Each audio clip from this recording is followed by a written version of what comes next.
K100 Radio. I am your host, Listen, what's happening, man? We are live right now, South by Southwest. We are on 6th Street, man. Shout out to Maikin'It Magazine. We over here at Moonlight. It's going down, man. This is day 3 for us, but tomorrow is the compound. You know we're going to go crazy. You feel what I'm saying? We got Just Wayne in the building, man. What up? Holla at my folks, bro. Yo, what's up? I'm Just Wayne, coming from Minneapolis, Minnesota. So excited to be here with y'all. Oh, okay. Yeah. I know about that city. Yeah? My baby mama got folks from up there. Okay. So when we was together, I used to go up there all the time. Okay, yeah. Yeah, Hey. shout out to my Minnesota people up there. Shout out to the app. Snuff and all of them, man, and Turk and all them good people up there. Salute, man. What's going on with you, man? Hey, man, just excited to be here. Just, one of the sponsors for the brunch tomorrow. So, going to be, presenting a brand new music video for a song and presenting some new music and talk about being an independent artist. So I'm just excited to be out here, man. Absolutely. This your first South by? This is my first South by, man. All right, so you got to tell me what you think. What you think? Is it worth it or what? Austin is different.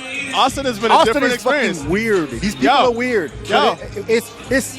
It's artists, so I mean, but I made a post about that on Facebook. Like, you just see some weird shit here. Hey, you know here's the thing though, it's weird, but like if you lean into the weird, like I just like found a little ledge somewhere, started making a music video, and then like 4 people walked up and were like, "Hey, here's my information." So like it's weird, but like artists are weird, so it's a great environment just to start to like flex that muscle, especially when you've been in environments where like being weird is weird. Yeah. So like just be able to flex that muscle and be able to do what you need to do is amazing. It's like being normal will be weird here. Yes. Oh, not even because of South by, just in general. Like Austin's just different. So it is. Yeah. You feel me? So talk to me about everything that you got going on besides the music specifically and everything else. You know what I'm saying? So been doing some production for some different artists and working on a record myself. So I've been kind of piecemealing it out, like single by single. Just dropped a song called 9 to 5. Right. And I'll be premiering that tomorrow during the compound. And so, it's super exciting just like working towards like working with a whole bunch of different R&B artists and getting their production right. So it's been dope, man. So producing and doing songs, like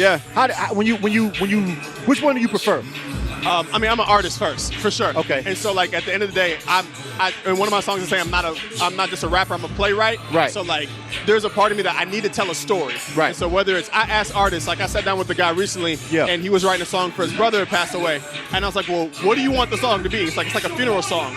Give me 25 minutes. So I came back with something that sounded like the funeral on Black Panther. Right. Because for me, it's about not only am I going to create a song for myself that has a story, if I'm doing it for you, like, tell me what the story is and I'll make the music tell the story, not just the lyrics. Yeah, so you probably monstrous on your own beats. Do you prefer to rap on your own beats, or do you like step outside of it? I'm asking because I'm an artist producer myself, and I actually enjoy I can get in my bag on my beats because they're mine. Yeah. But I also really like sometimes other people's beats, so it's like I like to hear what people do with what I produce, and so like I'll make something and I want to be in the studio and say like what do you hear here? Right. And then I'm having conversations with them saying like, well, I saw this. What do you see here? Right. And they can say, oh, well, I'm going to rap this way. Well, I wouldn't have thought of that. And I love the whole like, I don't know what I don't know, so I want to hear what you're coming up with in that space. And that's to me, that's a symbiotic relationship between a producer and an artist. Yeah. So talk to me about, like I told you, I got people up there, right? Yeah.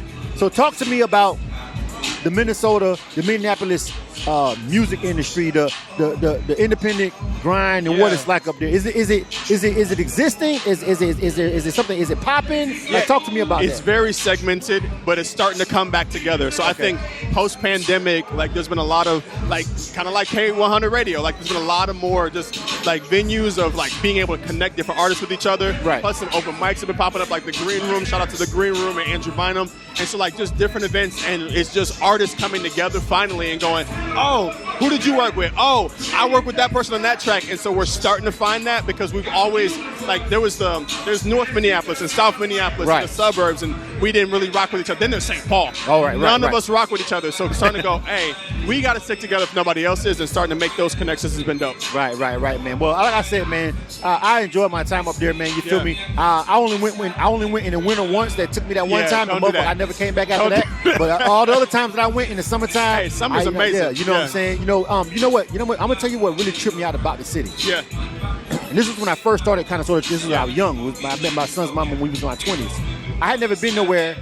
I tripped out off the whole Somali part of town. Yeah. Bro, it almost freaked me out because even though we black, it's like, bro, like when I saw that, I was like, bro, a whole like area, like a whole neighborhood, like when I pulled up on it, I've been to Chinatown. Yeah. I've been to like places in Atlanta where it's mostly Mexicans or Asians. That was the first time I saw that, and I was like, I didn't even know this was even in America. Man. You know what I'm saying? Yeah. Like, that really tripped me out for real. And like that popped. So I used to be a teacher, so it's like second generation now of Somali students, right? And they want to be black, classically black, so bad. Oh, that's crazy. Now they're starting to get into the hip hop scene. They're starting to get into the sneakerhead scene and really building that. So it's crazy how that blend is happening. Oh man, that's more. We got to talk about that more. But before we go, we doing these interviews. We keeping them short today. Hey, but before we go though, tell us how they can find the music and find you on social media. Absolutely, you can find me on social media at Just Wayne Creative on both Instagram and TikTok. I got 280,000 followers on TikTok, so holla to my TikTok fam. And Just Wayne on Spotify, Apple Music. I got over 30 pieces of music out there, so